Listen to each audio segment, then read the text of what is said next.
We all agreed. You're not welcome at Thanksgiving, my mom texted. I didn't scream. I just stared at the mortgage line in my bank app. The chill in my apartment wasn't from the outside. The heat was on, a soft hum echoing against the hardwood floors, but it couldn't cut through the quiet. Not the kind that comes from solitude, but the kind that comes when you realize silence has replaced belonging. Last year, I was perched on a bar stool with a paper plate balanced on my knees while everyone else toasted over wine glasses and china. No one noticed I hadn't been offered a seat at the real table. I noticed. Of course I did. But I smiled, chewed my overcooked turkey, and convinced myself that being invited was enough. This year, they didn't even bother pretending. I refreshed my inbox again, though I already knew. No subject lines with menu planning or bring your famous sweet potatoes. Nothing from Brittany. Nothing from anyone. My messages were ghosted before they even existed. Still holding on to hope, or maybe habit, I tapped the shortcut to our shared family Google Drive. The folder where Brittany uploaded seating charts, grocery spreadsheets, and Pinterest links. Access denied. My thumb hovered. I opened my texts, scrolled through old messages until I reached hers. Jenna. Hey, just wondering if I missed the planning thread this year? Happy to bring pies again. No response. Then, minutes later, as if to rub salt on my politely worded wound, Linda. A single line. Don't worry about Thanksgiving this year. Everyone understands. No punctuation. No warmth. Everyone understands what, exactly? That I'm the outsider who doesn't need to be informed, just erased? My heart didn't race. No sudden tears.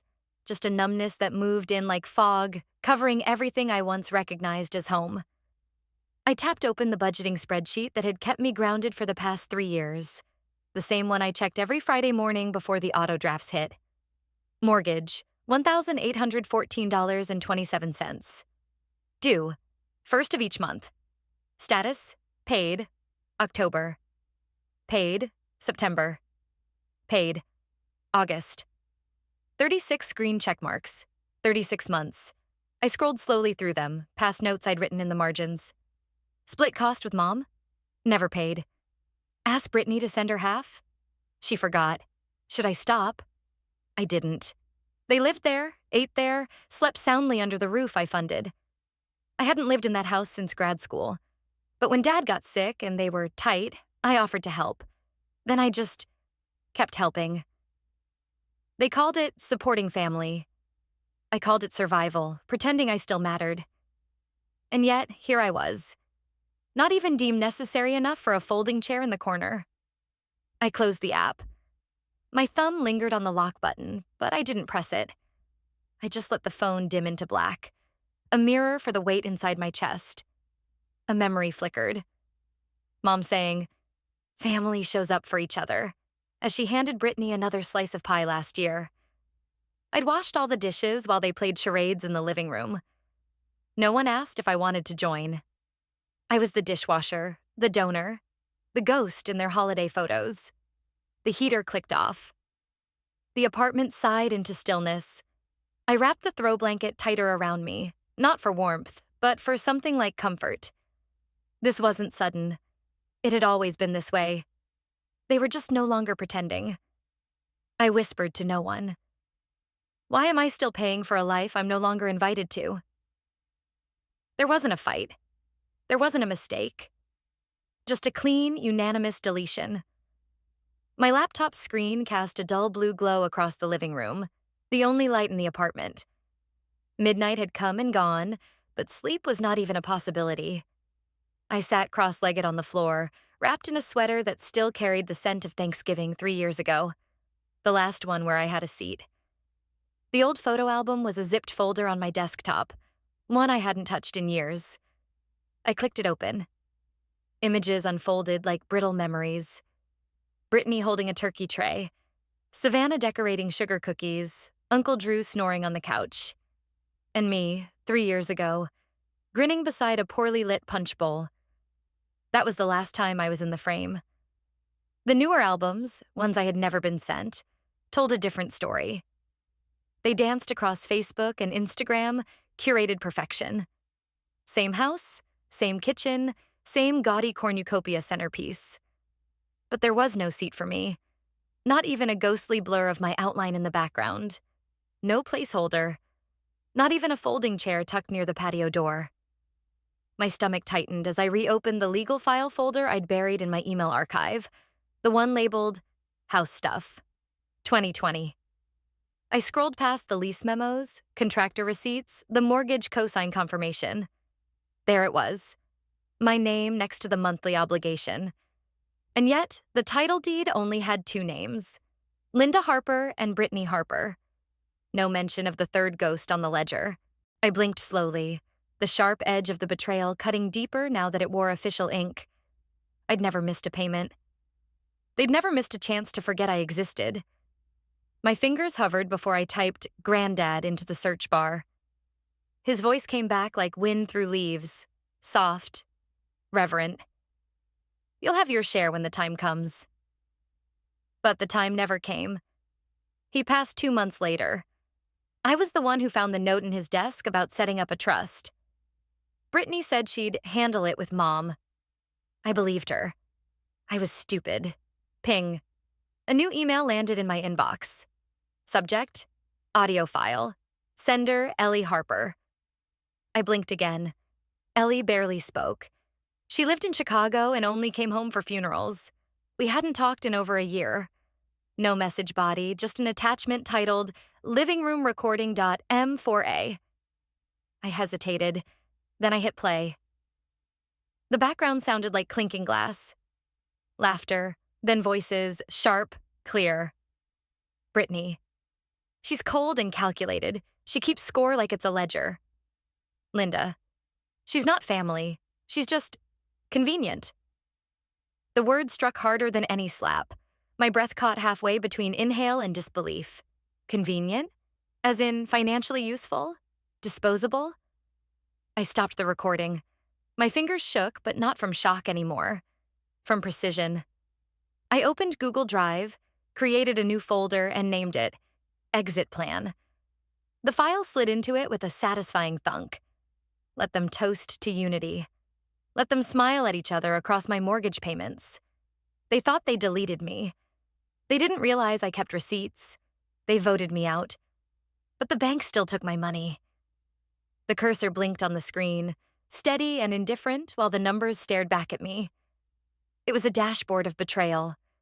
Clean rows, regular intervals, flawless punctuality. $1,814.27 on the first of every month. $93.49 to Duke Energy. $58.33 to Spectrum Internet. All tied to an address I hadn't stepped foot in for over 2 years. I sat at my kitchen table, the edge of my laptop warm beneath my palms. The light above me buzzed faintly, the only sound in a room that had stopped feeling like home. I moved the trackpad and opened a new document. At the top, I typed, Statement of Financial Support, 2020 to 2023, prepared by Jenna Harper. I went line by line, pulled bank statements, cross-checked invoice dates, verified every repair cost, from a leaking water heater to a new roof shingle install that Brittany had once thanked me for, via emoji. As the document grew, so did the clarity. It wasn't just the money.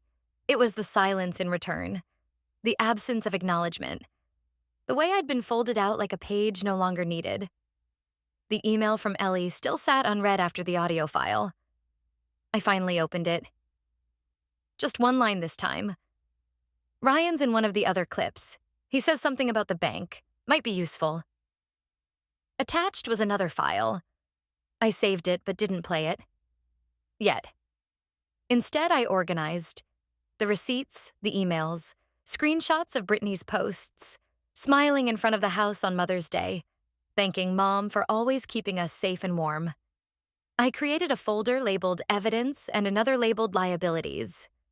The latter held a copy of the co-signer agreement I'd signed in a Harris Teeter parking lot, while Linda assured me, "We'll add your name after things settle."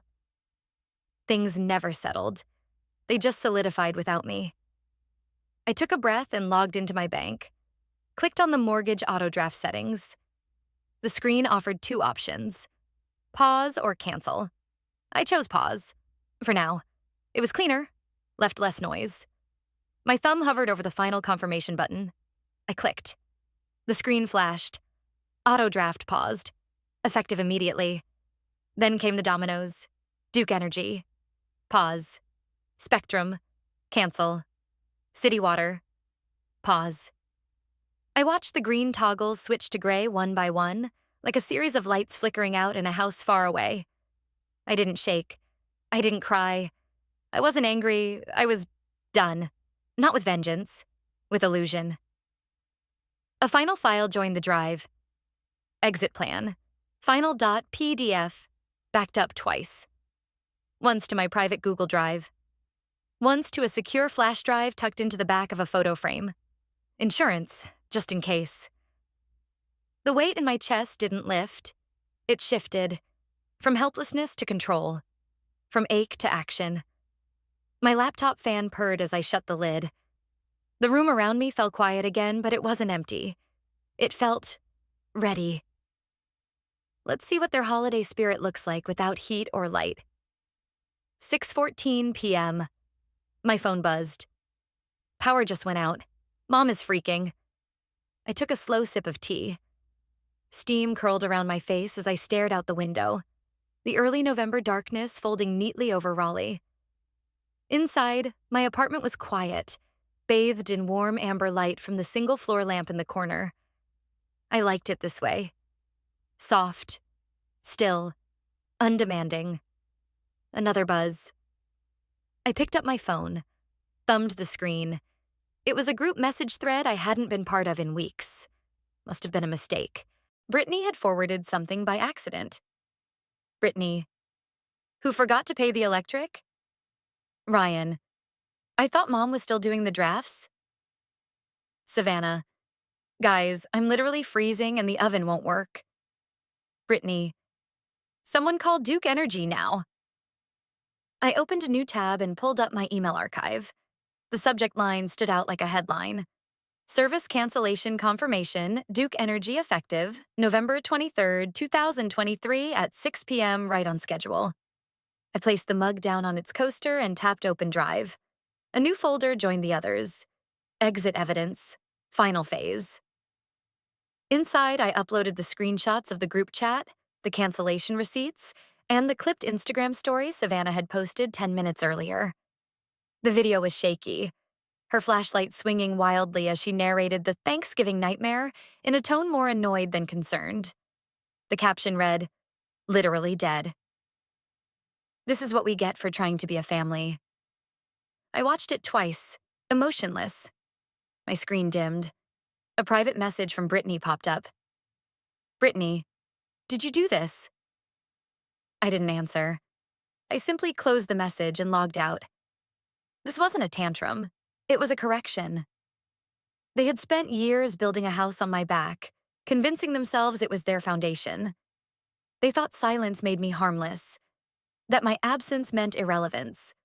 But silence is only dangerous when you mistake it for surrender. I reopened Instagram, browsed to the charity Linda had been donating to lately. Something about community healing, family dinners for the underserved. A photo showed her smiling in front of the big dining table, a chandelier glowing above her. I clicked the comment box. Anonymous. Ask who paid for the chandelier. One sentence. One incision. The calm returned, as exact as before. I leaned back, the soft hum of my tea kettle warming a second round. My phone lit up again. Not a group text this time. Ellie. They're panicking. You're not done yet. They called me dramatic. Now I'm just thorough. I scrolled down the file one last time, checking for typos, formatting, anything that might dull the blade. At the top, charitable misrepresentation. Harper Family Contributions. Beneath it, 3 years of receipts in my name, time-stamped, verified, indisputable. Linda had paraded those donations like family heirlooms. Dinners hosted, scholarships announced, all basked in a glow she never paid for. My cursor hovered over the send button. The recipient? A contact email from the charity's website. donors at reconnectfamilies.org. Subject: clarification of donor attribution attachment. 1 PDF, 1 truth. Click. The file vanished into cyberspace with a whoosh. It was almost disappointing how quiet justice sounded. Next up was Ryan. He'd built a cushy role for himself at a local credit union. I searched their leadership page, found his manager's address, attached the clip from the Thanksgiving audio Ellie had uncovered.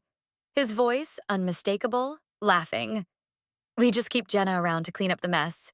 She thinks she's family."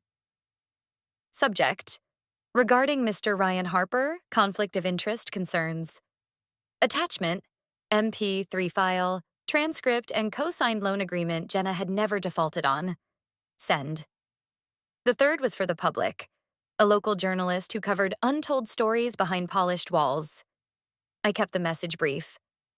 Subject: what you don't see at Thanksgiving tables. Body: there are 2 sides to every family photo. This folder contains mine. Attachment: a zip file, screenshots, audio, receipts, a link to the viral post I hadn't created but that someone had. It was spreading fast, side-by-side images. Linda holding court beneath a glittering chandelier at last year's party. Captioned, "Grateful to give back." Next to a receipt with my name and the fixture's cost. $1,749.89. Ellie texted at noon. Ellie: they've removed her from the board. Site's been scrubbed. Me: thanks for the heads up. Ellie: Brittany's posting about forgiveness and resilience. Can't make this stuff up. The silence was louder now. No calls, no explanations, just fallout. Then Linda cracked. 3 missed calls, all within 5 minutes. I didn't answer. Brittany broke the silence via text. "You always wanted to ruin us." I stared at the message. No punctuation. Like she ran out of breath. I opened one last folder. The file was already there, waiting. Mortgage transfer request. Executed, PDF, signed, notarized, finalized 2 days ago. I uploaded it to the private drive. The final domino. No announcement, no drama. Just done. The cursor blinked. My screen dimmed. And for the first time in years, I didn't reach for the charger. No one apologized. But for the first time, I didn't feel like I needed them to. The snow came quietly overnight. When I opened the curtains, Raleigh looked powdered and calm. The rooftops were dusted like gingerbread, and my windows breathed a faint fog. It was early December, and everything felt muted but not hollow, just still. My apartment held warmth, not from the radiator, but from something else. A shift. A breath I hadn't realized I'd been holding now slowly exhaled. A cream-colored envelope sat on the doormat. Heavy stock paper, too thick for junk. No return address, but the handwriting was familiar. That loose, airy loop of someone who believed their words carried weight, just because they were written neatly. I didn't open it. I slid it into the drawer with the others. The mortgage receipts, the notarized documents, the copies of proof they never thought I'd gather. The drawer clicked shut with a finality that didn't echo. It just landed. The knock came 15 minutes later. Ellie, bundled in a knitted scarf and oversized coat, holding a box. "Molasses cookies," she said, lifting it with a proud grin. "Still warm. Grandma made too many." I took them wordlessly, let the door swing open farther. "She asked how you're doing," Ellie added, unwinding her scarf. I poured us both tea. "Tell her I'm not just okay," I said. "I'm finally visible." We sat in silence. No need to rehash. The cookies softened the room, their scent pulling the quiet into something tender. She scrolled through her phone. I scrolled through nothing. My calendar, maybe. An inbox, but nothing pulled. Later, after she left, I did the final thing. I opened the emergency contact form on my health insurance account. The field had once read, "Linda Harper, mother." I replaced it. New contact, Eleanor Reese, cousin, emergency only. I clicked save.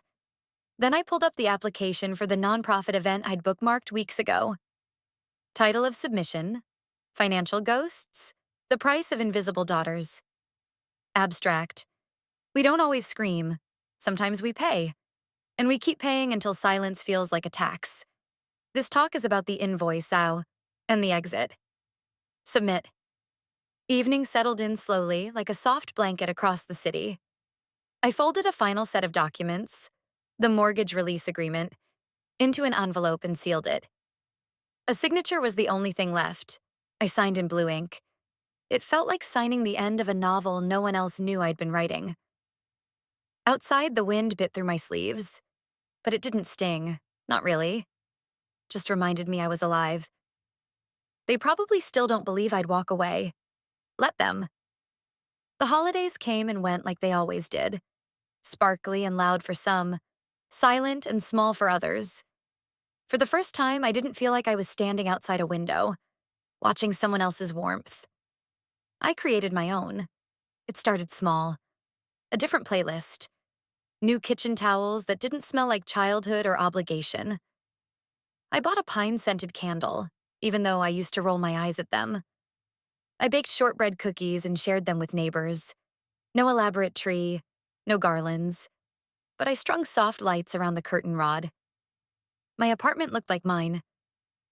Not like the waiting room I used to treat it as. Between emergencies, between calls that never came, between the next time they needed me. I was no longer on standby. On New Year's Eve, Ellie invited me to her friend's gathering downtown. Small, quiet, full of secondhand jackets and too many opinions about books. I didn't know anyone, and for once, that didn't make me shrink. I listened. I laughed. I refilled the cheese plate when no one else did and didn't feel like the help. I left before midnight. Not out of sadness, just choice. Walking home alone under the soft clatter of fireworks in the distance, I realized no one was waiting to be disappointed in me anymore. There were no points to earn back. No calls to return. No just checking in texts that were anything but. I checked in with myself. Sometime mid-January, I got a LinkedIn message from Ryan. Ryan Harper. Just heard about what happened. Hope you're okay. If you ever want to clear the air, happy to talk. Clear the air. I didn't respond. I archived the message and blocked him. I didn't need closure in the form of a power shift disguised as concern. I already had what I needed. Distance. I began volunteering twice a month with a nonprofit that helped women disentangle themselves from financially manipulative households. The stories broke something inside me. And yet, they also stitched something back together. Some women had lost entire decades. Others had been forced to fake their own credit history just to rent a place to sleep. I wasn't the only ghost. At one of the workshops, a woman named Dina looked at me and said, "You talk like someone who escaped." I did, I answered. And the best part is, I don't have to explain why anymore. One night, I pulled out that old envelope from my drawer, the one with Linda's formal handwriting. I didn't open it. I just held it. The thing about grief no one tells you is that it's not always loud or clean. Sometimes it's a quiet shrug, a knowing that you've outgrown someone's reach, even if their shadow still flickers behind you. I whispered aloud, just once. It's okay. Not forgiveness. Just release. I dropped the envelope in the shredder. Strip by strip, it vanished, alongside every version of me that once begged to be loved in ways they'd never offer. By February, the event invitation came through. Congratulations. We're thrilled to include you as a speaker for Financial Voices 2024. I read the email twice.